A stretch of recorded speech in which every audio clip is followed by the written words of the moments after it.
ଏଇଠି ଲୋକମାନେ ତାଳି ମାରି ପ୍ରଶଂସାରେ ଉପରକୁ ନେଇଯିବେ।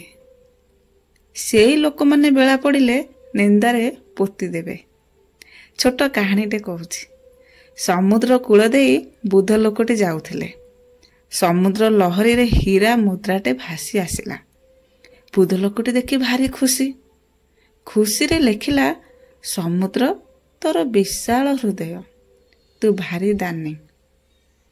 ସେଇଠି କଣ୍ଢେଇ ରଖି ସମୁଦ୍ର ବାଲିରେ ଛୋଟ ଝିଅଟେ ବି ଖେଳୁଥିଲା। ସମୁଦ୍ର ଲହରୀରେ ତା କଣ୍ଢେଇ ଭାସିଗଲା। ଝିଅଟି କାନ୍ଦି କାନ୍ଦି ଲେଖିଲା, ସମୁଦ୍ର ତୋର ମନ ହୃଦୟ ବୋଲି କିଛି ନାହିଁ, ତୁ ଭାରି ନିର୍ଦ୍ଦୟ। ସେଇଠି ଜଣେ ବୁଢ଼ୀ ମାଉସୀ ସମୁଦ୍ର କୂଳରେ ବସି ମନ ଦୁଃଖ ଭାରି କାନ୍ଦୁଛନ୍ତି। ବୁଢ଼ୀ ମାଉସୀ ମନ ଦୁଃଖରେ କହୁଛି, ସମୁଦ୍ର ତୁ ମୋ ପୁଅକୁ ନେଇ ମାରିଦେଲୁ, ମା ମନ କଥା ବୁଝିପାରିଲୁ ନାହିଁ। ବୁଢ଼ୀ ମାଉସୀ ଲେଖିଲା, ସମୁଦ୍ର ତୁ ମୋ ପୁଅକୁ ହତ୍ୟା କରିଛୁ, ତୁ ହତ୍ୟାକାରୀ, ଖୁନି। ସେଇପଟେ ଜଣେ ଯୁବକ ବି କଙ୍କଡ଼ା ଧରୁଥିଲା। ସେତିକି ବେଳେ ଲହରୀଟେ ଆସିଲା। ସେ ଲହରୀରେ ଗୁଡ଼ାଏ କଙ୍କଡ଼ା ଆସିଲା। ଯୁବକ ଏତେ କଙ୍କଡ଼ାକୁ ଦେଖି ଲେଖିଲା, ସମୁଦ୍ର ତୁ ମୋ ମନ କଥା ବୁଝିପାରିଲୁ, ତୁ ବହୁତ ଭଲ। କିଛି ସମୟ ପରେ ବଡ଼ ଢେଉ ମାଡ଼ି ଆସିଲା। ସେ ଢେଉରେ ସବୁ ଲେଖା ଲିଭିଗଲା। ସମୁଦ୍ର ଉପରେ କିଛି ବି ଫରକ ପଡ଼େ ନାହିଁ।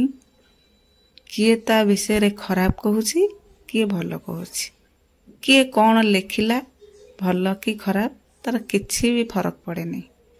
ସେ ତା କାର୍ଯ୍ୟରେ ଚାଲିଛି। ଆମମାନଙ୍କୁ ବି ସମୁଦ୍ର ଠାରୁ କିଛି ଶିଖିବାର ଅଛି। ଯିଏ ଯାହା କହୁ କିଛି ଶୁଣିବାର ନାହିଁ। ମଣିଷ ସବୁବେଳେ ପାଇବାର ଆଶା ରଖନ୍ତି, କାହାକୁ କିଛି ଦେବାକୁ ମନ କରନ୍ତି ନାହିଁ। ଆଜିର ମଣିଷ ହିଁ ସେଇଆ। ଲୋକମାନଙ୍କୁ କିଛି ନା କିଛି ଯେତେ ଦିଅ, ଯେତେ ଦିନ ଦଉଥିବ ତୁମେ ଭଲ। ଯେବେ ଦବା ବନ୍ଦ କରିଦେବ ସବୁ ସରିଗଲା।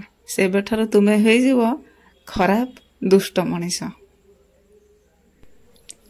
ମଣିଷଙ୍କ ପ୍ରକୃତି ହିଁ ନିନ୍ଦା କରିବା।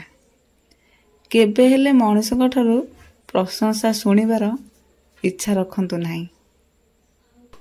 ମଣିଷ ସେତେବେଳେ ଜଣେ ମଣିଷକୁ ପ୍ରଶଂସା କରେ ଯେତେବେଳେ କିଛି ପାଇବାର ଇଚ୍ଛା ଥାଏ, କିଛି ନେବାର ଥାଏ, ସେତେବେଳେ ସେ ଭଲ ଭାବେ ପ୍ରଶଂସା କରେ। ନହେଲେ ଆଜିକା ଦୁନିଆରେ କିଏ ବା କାହିଁକି ବିନା ସ୍ୱାର୍ଥରେ କାହାକୁ ପ୍ରଶଂସା କରିବ?